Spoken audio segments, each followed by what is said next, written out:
De nature, les Maliens, nous ne connaissons pas. Nous, on achète les bijoux et on voit à la télé par-ci et par-là. Mais qu'est-ce que c'est la pierre même? La pierre, c'est symbolique. Ça a côté thérapeutique, ça a côté joaillerie, ça a côté industrie. Bon, la nature même des Maliens, nous ne connaissons pas les pierres. Ce n'est que le début. Je pense qu'à Fémé, non, ils ont bien réfléchi. Ils ont bien compris qu'il faudra ce qu'on appelle la valeur ajoutée. La valeur ajoutée, ça veut dire quoi? L'exploitation, la taillerie et l'exportation. Le message que nous avons à lancer en tant que professionnels opérateurs miniers et en tant que professionnels nationaux du diamant, c'est d'encourager surtout les étudiants. Les filières au droit par-ci, droit par-là, ça vraiment, il faudra qu'ils mettent terme à ça. Au Mali, le secteur minier, il y a beaucoup de potentialités qui peut créer beaucoup d'emplois. Si les jeunes, nos jeunes bacheliers ici mettent côté minier, je pense que ça va aider beaucoup l'État à créer beaucoup d'emplois. La pierre est divisée en 3 parties. Bon, ce que nous portons, on appelle ça joaillerie. Joaillerie. Tu sais que même les 12 mois de l'année, c'est le GIF, chacun a son pierre. Les 12 mois de l'année. Janvier, si tu es né en janvier, tu as ton pierre, c'est là-bas. Donc les pierres fines, c'est différencié. Au Mali ici, c'est qu'on peut dire, ils doivent travailler les pierres, surtout les diamants. On doit voir notre Timberlin, mais on a mis le diamant à côté. Parmi les pierres, toutes les pierres du monde, le premier c'est diamant, dureté de 10. Il n'y a aucune pierre qui est comme le diamant. Après le diamant, c'est le rubis. Rubis, les bagues que je porte là. Après le diamant, c'est ça qui arrive en deuxième position.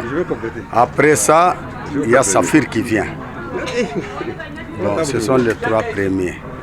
Bon, ce qui concerne maintenant les problèmes de pierre au Mali, on a mis ça à côté.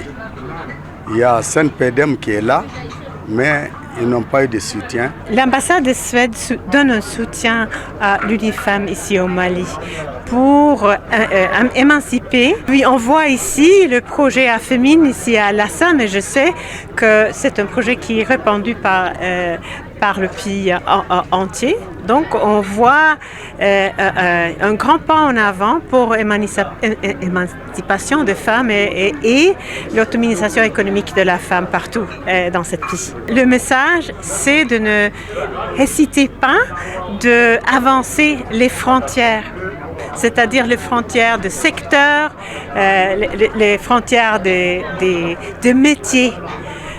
Pour une autonomisation économique de la femme. Des produits qui viennent de 100% du Mali. C'est vrai que AFEMIN avait fait de la transformation des produits alimentaires, de jus de gingembre, d'ablénie, anacarde et beaucoup d'autres produits. Mais on est allé au-delà maintenant. Donc on a réfléchi, on a vu que tout le monde est dans l'or. Or nous sommes dans le secteur minier. Qu'est-ce qu'on peut faire vraiment pour faire la différence avec les autres? Donc on a opté pour les pierres fines. C'est une parure et on a vu que les Maliennes se déplacent, elles aiment, comme on dit, le dimanche à Bamako, c'est le jour des mariages et c'est à qui va sortir avec un gros boubou, avec un bijou venu de Dubaï, de la Chine. Donc maintenant, pourquoi pas un bijou made in Mali? Nous avons, nous les femmes d'AFEMIN, décidé de mettre en valeur les pierres du Mali, notamment les pierres fines.